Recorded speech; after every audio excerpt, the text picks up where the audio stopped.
여쭤볼 게 네. 수사권과 기소권, 그러니까 수사 기소의 결합이 이거 세계적 추세 아니야? 근데 우리만 역행하는 거 아니야? 이런 지점은 또 어떻게 보세요? 자, 이게 바로 지금 이제 가장 언론에서 지금 치열하게 논쟁이 벌어지고 있는 네. 부분이기도 하고 또 상당히 왜곡돼 있는 부분이기도 하거든요. 그러니까 뭐 제가 보면 뭐 고의적이라기보다는 아마 좀 혼동하거나 잘못 알고 있는 부분 또는 네. 검찰발 자료에 의존한 음, 그런 결과일 수도 있다고 그런 보는데 설명 자료를 보고 그렇죠. 쓴 보도. 근데 사실 각 나라의 검찰 제도를 일일이 가서 특파원들이 정확하게 확인해서 하기가 쉽지도 않고 한데 사실 뭐 제가 이제 갖고 있는 상식 그다음에 저도 뭐 자료도 많이 보고 네.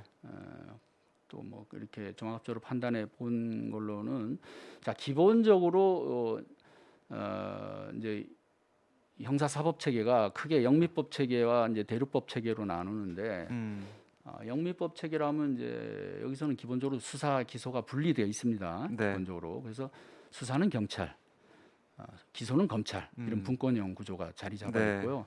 이 대표적인 나라가 이제 영국, 미국, 뭐 호주, 그렇죠. 뭐 이런 나라들. 보안관 자치경찰이 있고 또 FBI라고 수사는 그럼요. 또 있고. 자, 영국에서는 사실은 원래는 영국은 경찰 나라였어요. 기소까지 예전엔 처음에는 경찰이었었습니다. 아 예. 자, 근데 마찬가지 거꾸로 어떻게 보면 경찰 권한이 너무 크다. 해서 이제 경찰 기업을. 검사에게 검찰의 기소권을 이제 넘겨주고 자, 그래서 그렇게 나눠져 있는데 나눴다. 예외적으로 이제 거기도 영국에도 SFO라고 음, 우리말로 하면 그대로 중대범죄수사청이에요. 그리고 사실 지금 민주당에서 제시한 네. 중대범죄수사청이 바로 이 SFO를 그대로 사실은 모델로 삼은 것이거든요. 예. 자, 여기서는 예외적으로 여기는 이제 그야말로 이제 뭐 그런 고도화된 진흥화된 범죄 뭐 이런 것들을 수사하는데 예외적으로 수사와 기소를 여기는 동시에 갖고 있어요. 수사와 기소권을. 근데 그것도 내부적으로 또 이게 나눴어요. 파트를. 어느 한쪽에서 그걸 또 다 행사하는 건 그것도 문제가 있으니 견제할 수 있게. 예, 그래서 내부적으로 그 SFO 내부에서도 네. 그걸 나눈 상태다. 어. 자, 이건 이제 예외적인 경우고 그래서 어쨌든 기본적으로 나눠져 있는 그렇죠. 게 나눠져 있고. 영미식이다. 자, 그다음에 미국 같은 경우는 지금 그것도 언론에서 언론 보도를 보니까 일부의 사례를 가지고 전체적인 사례인 걸로 호도하는 그런 보도들이 자꾸 나오더라고요. 네. 자, 미국도 기본적으로 잘 아시다시피 수사는 FBI예요. 연방 검찰. 영화에도 많이 나오잖아요. 영화 드라마 많이 보고 있죠. 그럼요. 네. 자, 거기서 검사가 어떤 역할로 나옵니까? 검사는 뭐 존재감이 별로 없죠. 수사 안 하고 거의 나중에 등장하거나 막 그렇던 것 그렇죠. 같은데요. 자, 경찰이 이제 어떤 그 뭐 중요한 어떤 그 강제 수사나 이런 부분에서 어떤 검사의 도움이 필요할 때가 있어요. 그다음에 또는 좀 더 적극적으로 이제 검사가 관여하는 경우는 그 법률적인 조언, 네.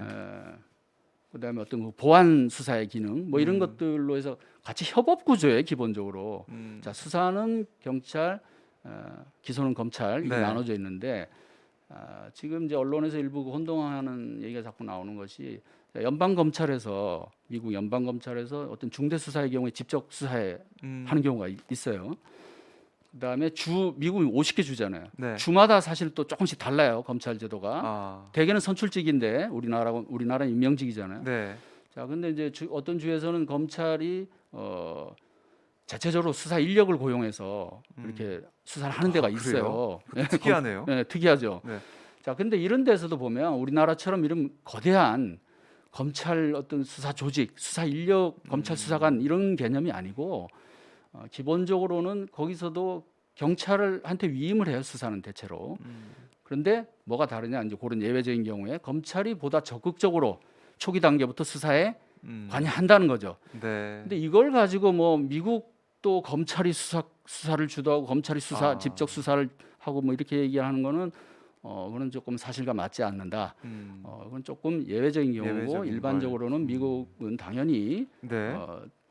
그 연방 경찰이라는 FBI와 네. 그다음에 각 주의 주경찰 네. 일반적인 수사는 거기서 다 이루어지는 것이죠.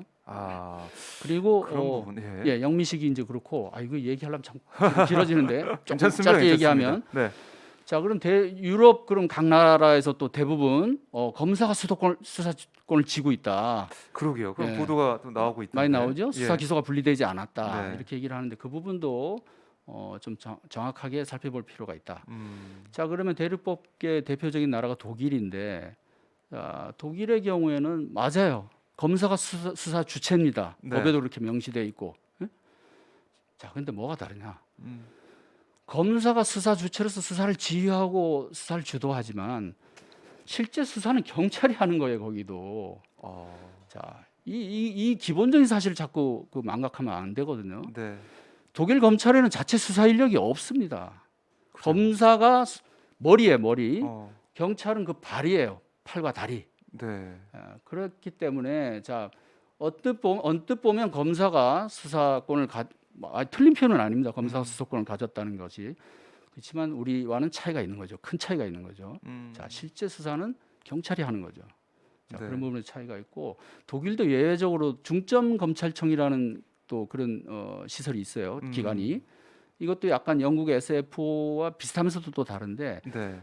여기서도 일종의 그 조금 특별한 수사 뭐 이런 걸 하는데 거기서도 검찰이 자체 수사 인력 뭐 검찰 수사관 우리처럼 우리는 뭐 각 검사실마다 수사관들이 다 여러 명씩 그렇죠. 있잖아요. 예. 없습니다. 그런 거 없고 예외적으로 그야말로 그런 검사가 이제 수사를 초기부터 이제 직접 관여하지만 네. 수사 보조 요원 정도 거느리고 뭐 이렇게 전문 분야 그 있잖아요. 네. 뭐 회계사나 뭐 이런 음. 사람들 또 금융 쪽에 뭐 그 전문가 이런 사람들하고 같이 수사를 한다고 해요. 독일의 네. 중점 검찰청은. 그래서 일부에서는 독일의 중점 검찰청을 또 사례로 들어서 여기도 봐라. 검사가 다 이렇게 해야 된다 이런데 그 부분도 정확히 살펴볼 필요가 있다. 자, 그다음에 또 하나 이제 빼먹을 수가 없는 나라가 프랑스거든요. 프랑스는 검찰 제도가 어떻게 보면 가장 먼저 자리 잡은 나라이기도 한데 오늘날 사실 프랑스의 검사는 또 우리가 일반적으로 얘기하는 검사와는 또 다릅니다. 그래요. 그 개념과 기능이 달라요.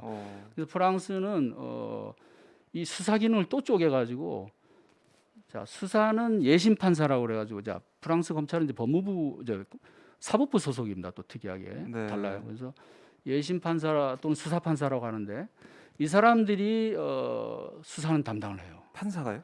근데 그 판사 개념 우리하고는 좀 다른 거예요. 달라요? 네.